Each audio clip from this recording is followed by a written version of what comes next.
Bueno, seguimos entonces con el tema de intensidad en los patrones de interferencia.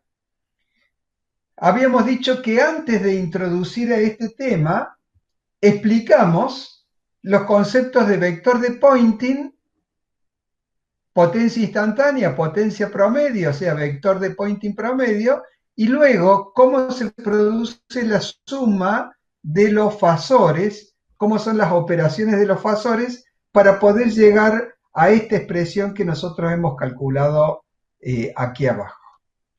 Muy bien, pasamos entonces.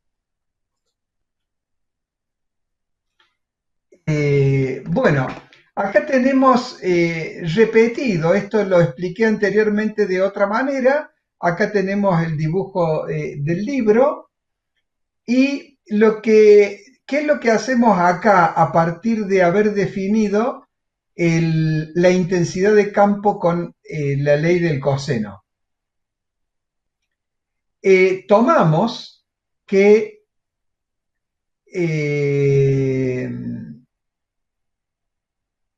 en esta expresión nosotros no está colocado acá, pero sacamos factor, así está acá abajo, sacamos factor común, e cuadrado más e cuadrado me queda 2e cuadrado, y saco factor común este 2e cuadrado con este otro 2e cuadrado, y me queda 2e cuadrado factor de 1 más coseno de phi. Aprovecho una propiedad trigonométrica del coseno, en donde 1 más coseno de phi es igual a 2 por coseno cuadrado de phi sobre 2. Entonces, cuando reemplazo en esta expresión acá, me va a quedar que el valor de la intensidad del campo resultante en el punto como interferencia de los valores en el punto va a ser igual a 4 veces e cuadrado por el coseno cuadrado de phi sobre 2. Entonces fíjense que 4 es 2 al cuadrado, o sea, todo está elevado al cuadrado, entonces le puedo sacar la raíz cuadrada a e sub p, teniendo en cuenta de que si le saco la raíz cuadrada a e sub p, no voy a obtener el fasor e sub p, sino solamente el módulo de e sub p. Entonces, de esta manera determino que el módulo de e sub p es igual a 2e por el coseno de phi sobre 2. ¿Cómo es el coseno de phi sobre 2 y puede tomar valores negativos? Tomo solamente el valor absoluto, ya que el módulo del fasor campo va a ser siempre positivo. Entonces tomo acá el valor absoluto del coseno de phi sobre 2. Entonces, esta ecuación, que es una ecuación importante para determinar la intensidad, la denominamos con el nombre de 1, para utilizarla más adelante. Muy bien. Entonces, nosotros habíamos dicho que de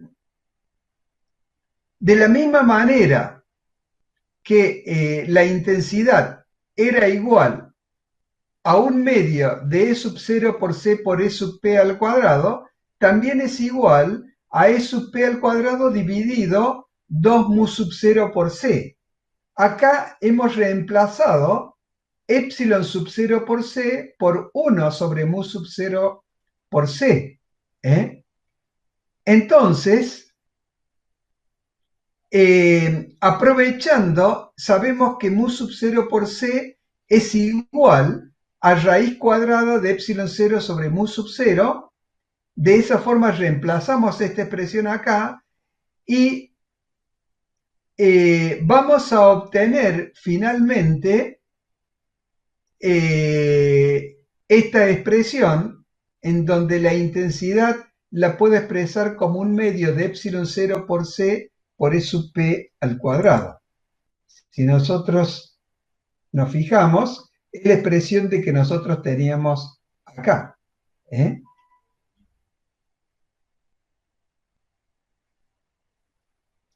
Muy bien, en esta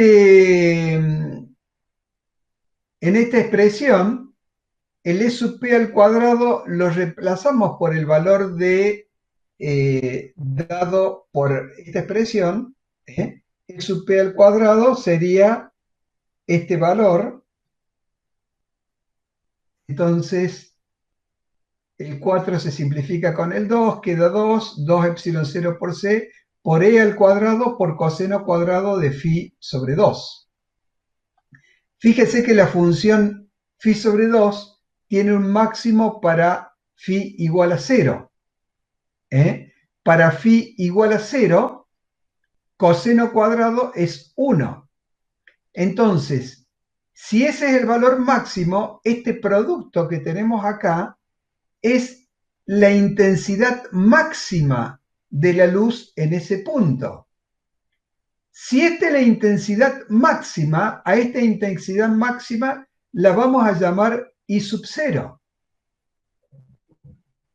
Y de esta manera, con este valor de I sub 0, lo reemplazamos acá y me queda que la intensidad en cualquier punto me queda igual como I sub 0 por coseno cuadrado de phi sobre 2, y de esta manera puedo calcular, de acuerdo al valor que toma phi, cuáles son los puntos más, las zonas de las franjas más brillantes y las más oscuras en la proyección del experimento de Young. Muy bien. Con esto, entonces, pasamos a una tercera parte de la intensidad, es diferencia de fase y diferencia de trayectoria. La diferencia de camino, dividido la longitud de onda, me da la diferencia de caminos en longitudes de onda, que es lo mismo que decir que es phi sobre 2pi. De esta manera, entonces, como despejo de acá phi, y me va a quedar que el ángulo phi es 2pi sobre lambda por R2 menos R1. 2pi sobre lambda era K, el número de onda en el análisis de movimiento ondulatorio, lo reemplazamos y es lo mismo que decir K por R2 menos R1. Y este valor de phi, que es la diferencia de fase que veníamos explicando anteriormente, acá vemos cómo esta diferencia de fase queda relacionada con la diferencia de trayectoria. Nosotros ya nos habíamos dado cuenta que quedaba relacionada con la diferencia de trayectoria, pero acá lo vemos analíticamente, la relación matemática que hay entre la diferencia de fase y la diferencia de trayectoria. Todo eso mediado por el valor de K, que es el número de onda. Muy bien. Acá especifica que cuando el espacio no es vacío, entonces la longitud de onda en el vacío, siempre cuando hablamos de vacío ponemos subíndice 0, dividido el índice de refracción me va a dar la longitud de onda en el medio. Esto por un lado, y por otro lado, el número de onda se va a multiplicar por el índice de refracción respecto del vacío. Entonces, cumpliendo la condición de que el punto P está lejos, puedo decir que R2 menos R1 es igual a D por seno de tita, en donde R2 menos R1 lo puedo sacar de acá y decir que el ángulo phi, que era K por R2 menos R1, reemplazo por d por seno de tita, ordeno y me va a quedar que este ángulo phi es 2pi por d sobre lambda por seno de tita. D, recuerdan ustedes, era la abertura, la distancia entre las dos aberturas, entre las dos ranuras. Muy bien, con este ángulo phi calculado acá, cuando nosotros nos vamos a esta expresión, entonces vamos a tener que la intensidad la podemos expresar como la intensidad máxima por el coseno cuadrado de este valor, que es 1/2 de k por d por seno de tita en este caso. Entonces, el 1/2 k por d podemos reemplazarlo y podría expresar la misma expresión como i sub 0 por coseno cuadrado de pi por d sobre lambda por seno de tita. Entonces, tengo que la intensidad en función del cálculo del valor de seno de tita que había hecho en el experimento de Young, podemos decir que el seno de tita lo aproximábamos al valor I sobre R, entonces me queda 1/2 de K por D por I sobre R, que es esta expresión. O lo que es lo mismo, I sub 0 por coseno cuadrado de pi por D por I sobre lambda por R. En cualquiera de los dos casos, este es el valor de la intensidad expresada en función de la trayectoria y de las distancias I y R. En función de esta expresión, para este ángulo igual a 0, o sea, cuando I es igual a 0, estamos en el eje, en la pantalla de proyección, el coseno cuadrado es 1. Entonces la intensidad va a coincidir con la intensidad máxima en el origen, que lo tenemos acá expresado como I sub 0. A medida que nos vamos desplazando, tenemos la franja oscura, en donde el brillo se hace 0. Entre la franja iluminada y la franja oscura hay toda una zona de gris que se va atenuando hasta apagarse en este punto. Luego comienza a subir y tenemos la segunda franja, la tercera franja, la cuarta franja, y de esa manera nosotros observamos analíticamente cómo estas franjas de luz aparecen analíticamente todas con la misma intensidad. Nosotros en una diapositiva anterior habíamos visto de que la iluminación iba decreciendo a medida que nos alejábamos, y esto es ¿por qué?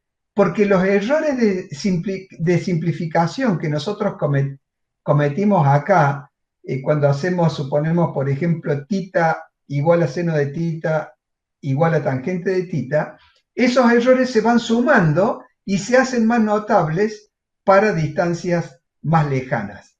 Pero nosotros nos conformamos con esta aproximación en donde decimos que las franjas de interferencia van a tener una amplitud aproximadamente constante entre ellas.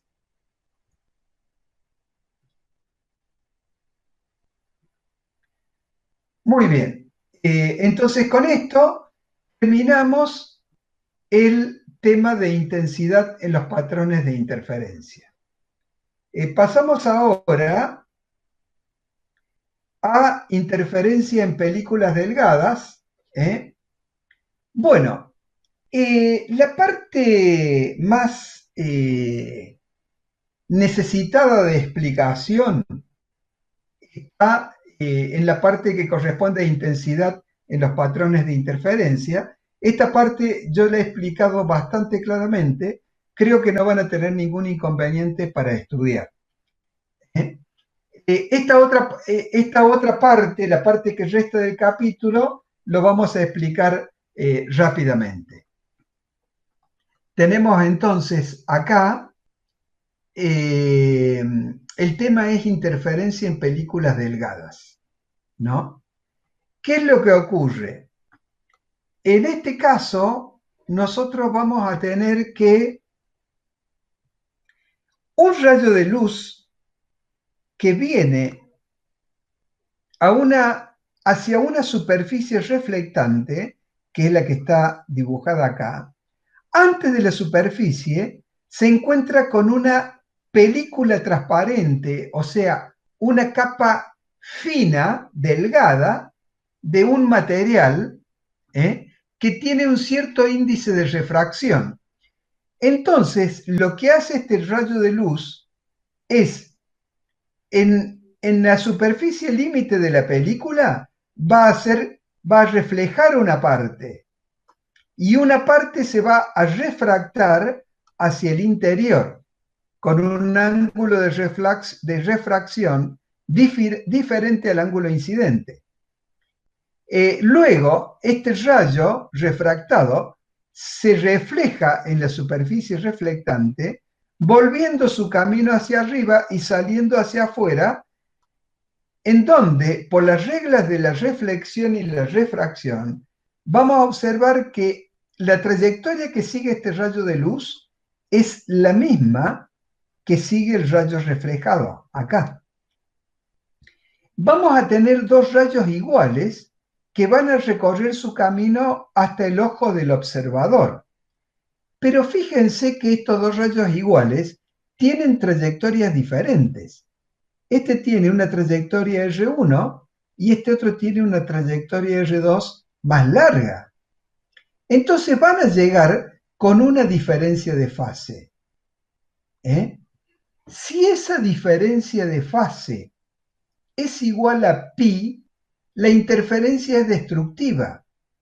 Entonces, ambos rayos de luz se van a neutralizar, se van a anular entre sí y el ojo del observador no va a observar ninguna reflexión de este rayo de luz.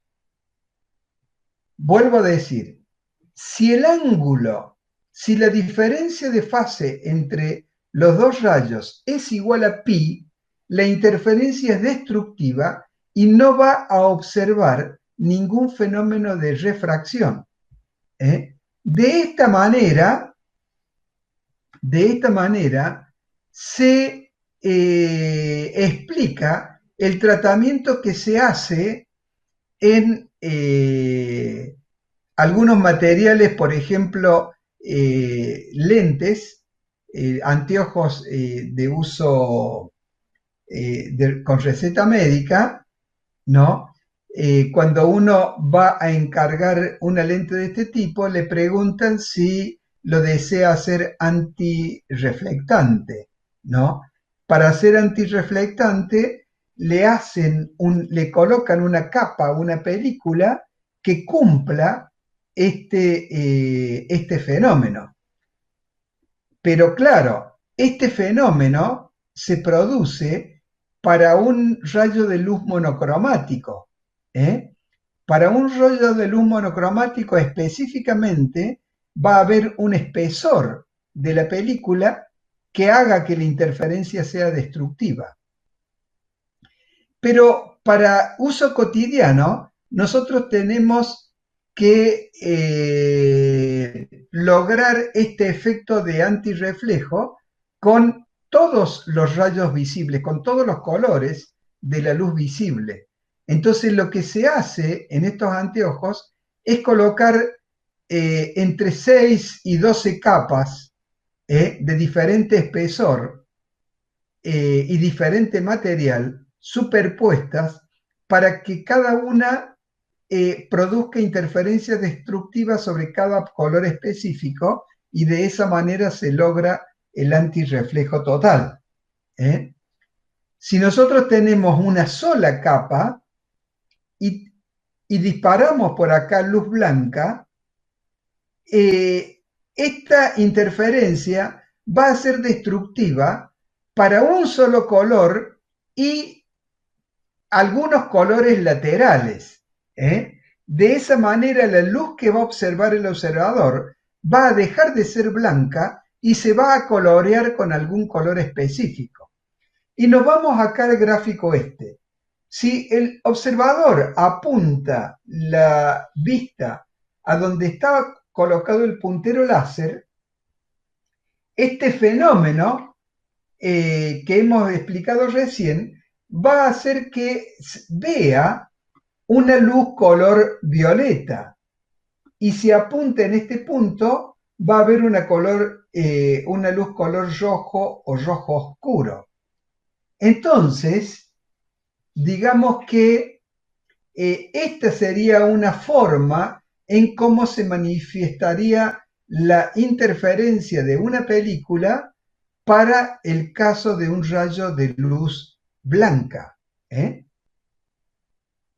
Este fenómeno se lo suele ver en agua estancada que tiene aceite. La capa de aceite va a la superficie del agua y cumple el papel de esta película. Entonces, cuando uno pasa, ve estos fenómenos así y se llaman anillos de Newton.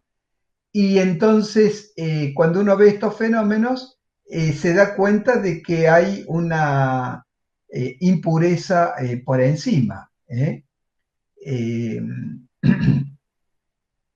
Si ustedes pasan por ahí por un taller mecánico que tiene manchas de grasa por fuera y pasan después que han lavado esa zona, bueno, van a ver que los pequeños charcos de agua que quedan aparecen claramente este tipo de reflejos.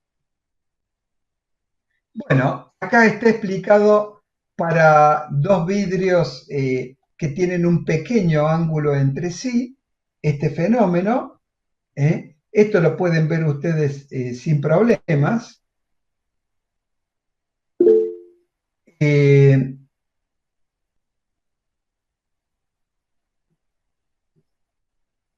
Bueno, la explicación que hice es larga. Escuche la grabación de nuevo, porque lo que dijimos más o menos es que cuando por acá viene luz blanca, eh, va a producir una interferencia destructiva sobre una banda estrecha de colores, entonces van a sobresalir los otros colores. De esta manera, cuando se ven los anillos de Newton para luz blanca, aparecen como de arco iris, pero no específicamente los colores de arco iris, porque esto va a ser la suma de los colores de arco iris menos la franja que se anula en cada tipo de color diferente. Eso es básicamente lo que ocurre con la aparición de estos anillos de Newton. Y si lo ilumináramos a esto con luz monocromática, veríamos esta misma configuración, pero en blanco y negro, ¿no? O en amarillo y negro, o en verde y negro, etcétera. Depende del color monocromático con el cual lo veamos. Bueno, acá hay una comparación. Esto analícenlo ustedes detenidamente, una comparación entre qué es lo que ocurre en una onda electromagnética cuando pasa de un medio con un determinado índice de refracción a un medio con un índice de refracción menor, ¿no? Y lo compara con la onda en una cuerda. En una cuerda donde en una zona de la cuerda tiene un determinado grosor, tiene mayor masa por unidad de longitud, y en otra tiene menor grosor. Entonces, vemos acá que cuando llega la onda de la cuerda a este punto, una parte va a ser transmitida y una parte va a ser reflejada, que es lo mismo que ocurre cuando salimos de un material como el vidrio hacia el aire, una parte va a ser refractada y otra parte va a ser reflejada, en donde las fases no varían. Si el material es el mismo, no hay ninguna variación, y si pasamos del aire al vidrio, por ejemplo, la relación entre la onda incidente y la onda reflejada es que se produce una inversión de fase, y respecto de la onda transmitida, no hay variación de fase, que es el mismo fenómeno que ocurre en la cuerda cuando agitamos la cuerda más delgada. Cuando llega la onda a la cuerda más pesada, hay una parte que se refleja invertida, en cambio la otra parte de la energía pasa respetando el ciclo, ¿no es cierto? Bueno, eh, bueno, acá sigue esta explicación que nosotros ya le hemos dado mientras observábamos el dibujo. ¿Mm? Y ahora vemos la diferencia entre películas delgadas y gruesas. ¿Por qué estas películas que aplicamos deben ser delgadas? Son muy delgaditas.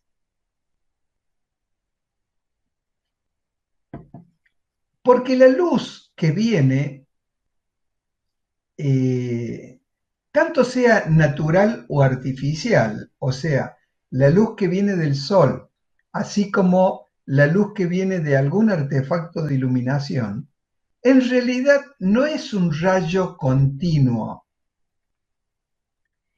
La luz se produce por excitación y desexcitación de electrones. Entonces, cada electrón que se desexcita emite un rayo de luz. Y este rayo de luz es un rayo que dura un cierto instante de tiempo. Es lo que acá le llama una ráfaga. Entonces, está formado este rayo, este pulso de luz que se emitió por algunos pocos ciclos de onda de luz. Entonces, si nosotros a estos pocos ciclos lo hacemos incidir en una película delgada, se va a ver, se va a visualizar este fenómeno de interferencia destructiva en la película. Pero si la película es gruesa, cuando este rayo de luz sale, se va a encontrar con otro rayo de luz que no necesariamente va a estar en fase. Entonces, en el caso de la película gruesa, no aparece este fenómeno de interferencia destructiva. Aparece solamente cuando la película es delgada.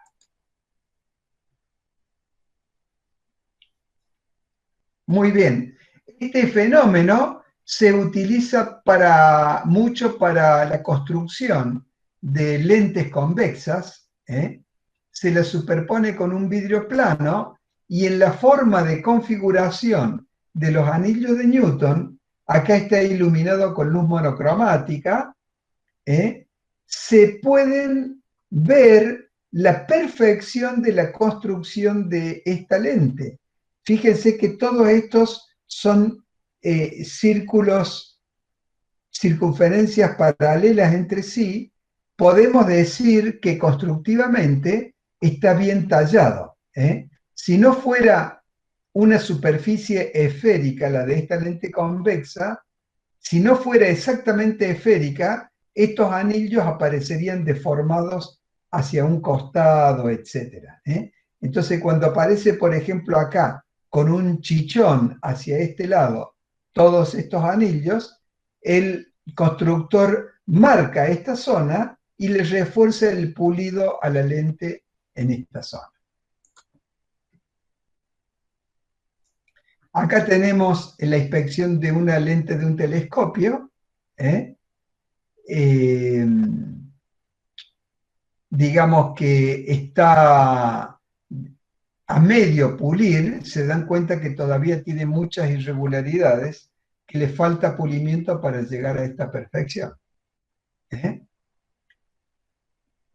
Bueno, eh, acá habla del índice de refracción de la película, debe estar entre el índice del aire y el del vidrio, o sea que debe cumplir algunos requisitos ciertamente estrictos para poder efectuar este análisis. Muy bien, todos estos fenómenos de interferencia los vamos a medir ahora con un aparato denominado interferómetro de Michelson.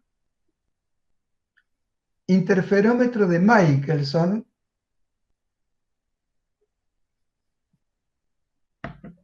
este aparato ha jugado un papel muy importante en la investigación en física. Además del objetivo para el que lo construyó Michelson, que era medir la longitud de onda de la luz, ¿no?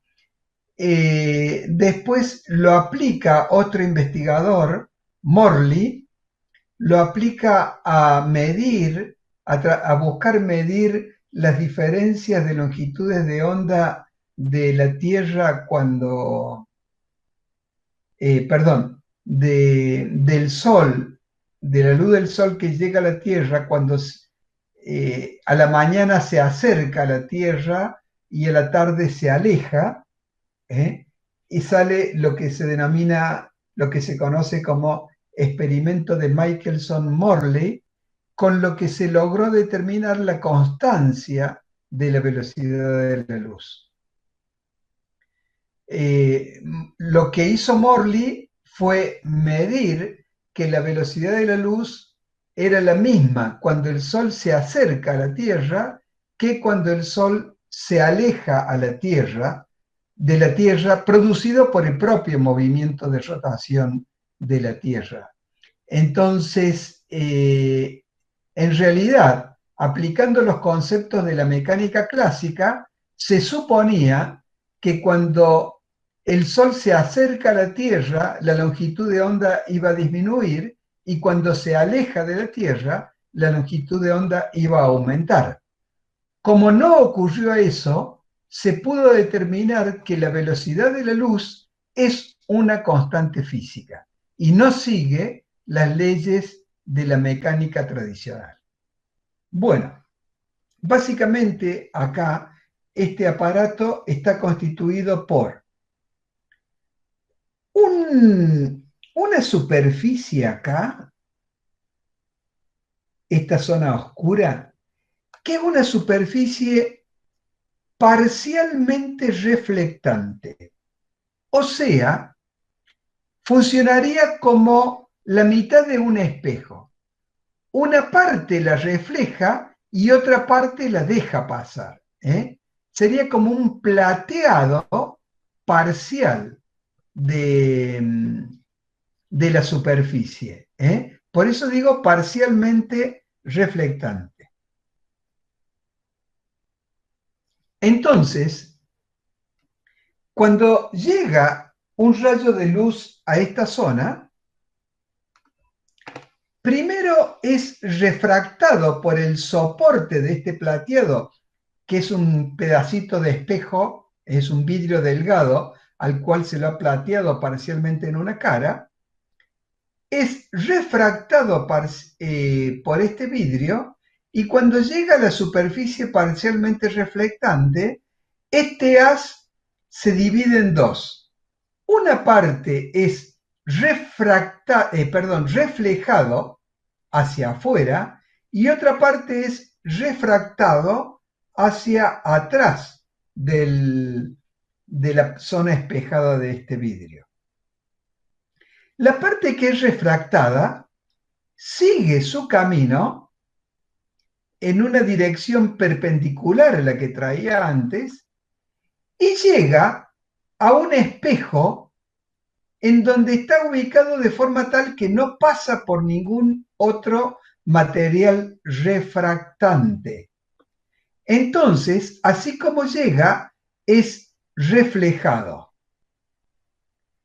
Este haz de luz reflejado viene por el mismo camino, sin interferir con el que va en sentido contrario, es refractado por este pedazo de vidrio y luego sale por aquí atrás hacia el ojo del observador.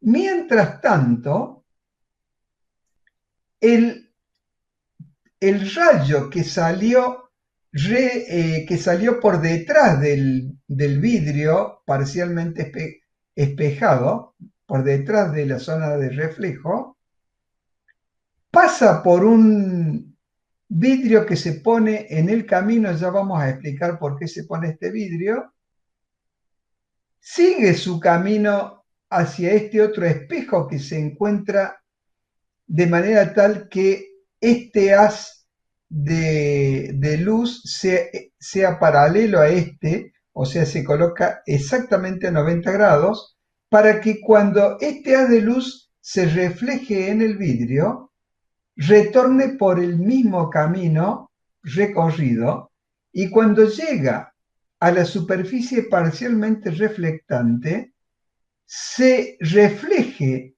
en esta superficie y siga su camino sumándose al haz de luz que siguió este otro camino.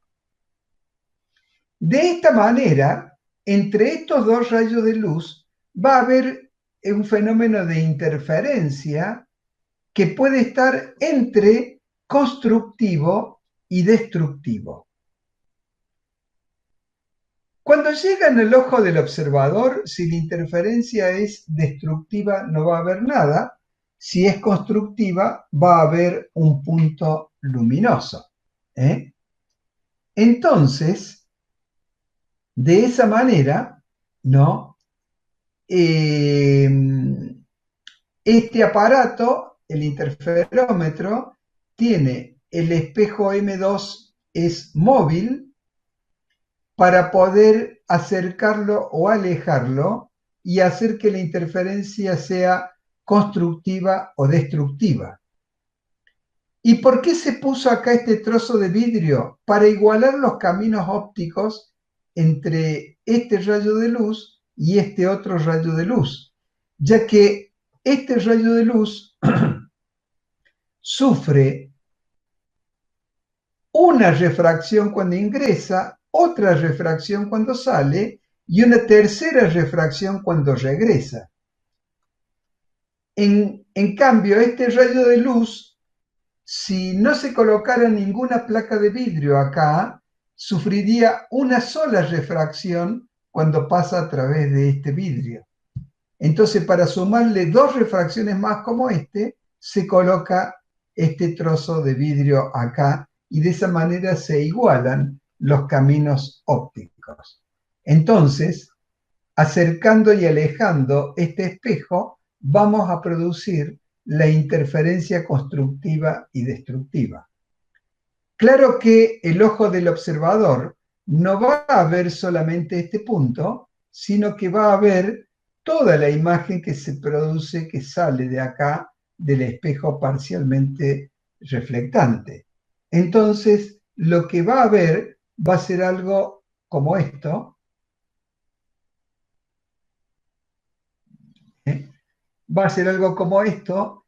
Vemos que tenemos que en el centro va a haber un punto iluminado, interferencia constructiva, pero a su alrededor va a haber un camino donde la interferencia es destructiva y luego se hace nuevamente constructiva y a continuación se hace destructiva y así se van a visualizar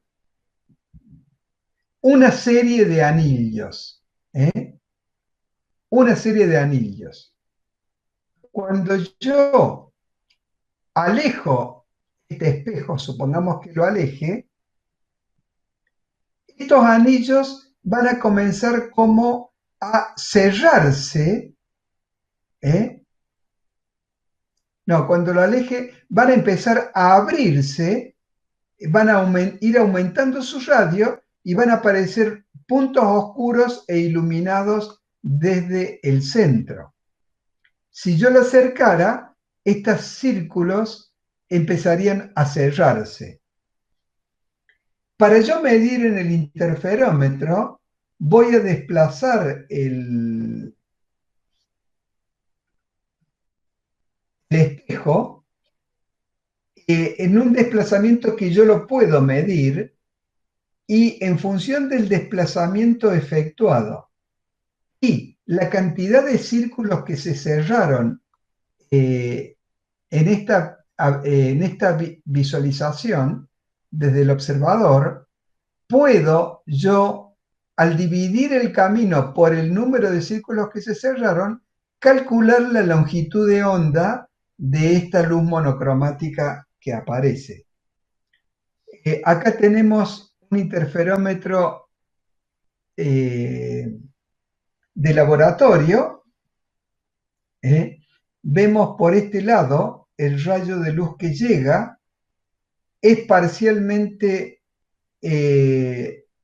refractado por este espejo al 50% y es refractado hacia este otro lado, en donde tenemos acá el plano fijo y acá el plano móvil. No, perdón.